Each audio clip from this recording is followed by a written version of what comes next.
बाक्सा जिल्ला आबाद बिफाना मिलेट मावथांखिनि सायाव सांग्रांथि जथुम्मा खुंदों। बाक्सा जिल्लानि आबाद मावख'आव जिल्ला आबाद बिफाननि बानजायनायजों आबादारिफोरखौ लानानै मिलेट मावथांखि थामहिनबा मिलेट माइ आबादनि सायाव सांग्रांथि मेल लादों। बेजों लोगोसेयैनो मिलेट माइनि जोलैबो राननानै होदों। सांग्रांथि मेलाव बाहागो लाफैनाय गासै 50 सासो आबादारिफोरनो मिलेट माइनि जोलैखौ राननानै होनाय जायो।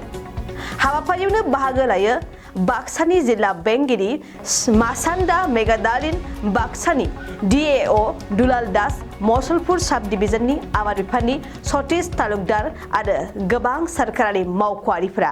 आसलते আজি আছিল মিলেট মিছনৰ আন্ডাৰত আমাৰ মিলেট সিড কিছু আহিছে খেতিয়কৰ কাৰণে।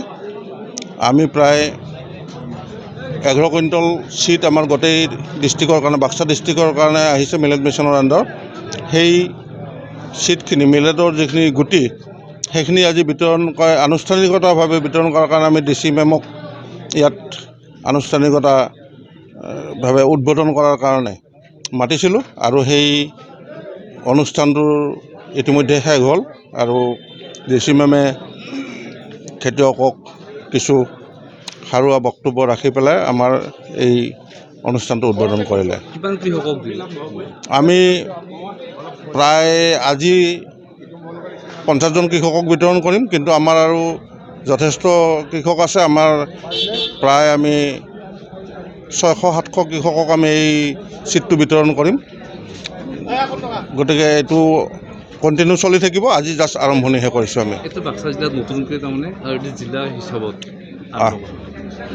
এই খেতিটো আচলতে আমাৰ ডিষ্ট্ৰিক্টৰ কাৰণে নতুন, কিন্তু আমি ছেপ্টেম্বৰ অক্টোবৰ মাহতো আমি এই খেতিটো অলপ কম পৰিমাণে এই মিলেট মিছনৰ আন্ডাৰতে কৰিছিলোঁ।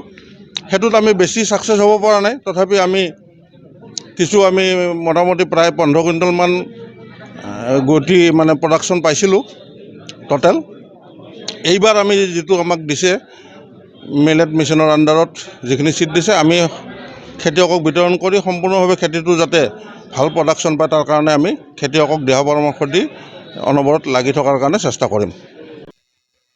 কৃষকসকল যথেষ্ট উপকৃত হ'ব বুলি আমি আশা ৰাখিছোঁ। যি গতিকে এই মিলেটত যিটো খাদ্যগুণ আমাৰ ভাততকৈ যথেষ্ট বেছি পৰিমাণে আছে আৰু আমাৰ চৰকাৰে সেইকাৰণে আমাৰ বিশেষকৈ শিশুসকলক এই মিলেটৰ খাদ্য হিচাপে যোগান ধৰাৰ কাৰণে বিশেষকৈ অংগনবাদী চেণ্টাৰত যিখিনি আমাৰ শিশু যায় সেই শিশুসকলক এই মিলেট খাদ্য হিচাপে দিয়াৰ কাৰণে ব্যৱস্থা কৰিছে আৰু সেইকাৰণে এইটো মিলেট মিছন আমাৰ অসমত আৰম্ভ কৰিছে আৰু এই বছৰটো আমাৰ ইণ্টাৰনেশ্যনেল মিলেট ইয়াৰ হিচাপে ঘোষণা কৰিছে গোটেই বিশ্বতে। আৰু এইটোৰ প্ৰস্তাৱ দিছিল আমাৰ ভাৰত চৰকাৰে মিলেট মানে ইণ্টাৰনেশ্যনেল মিলেট ইয়াৰ হিচাপে হ'ব লাগে বুলি, আৰু সেইটো আমাৰ UN এইটো গ্ৰহণ কৰিছিল।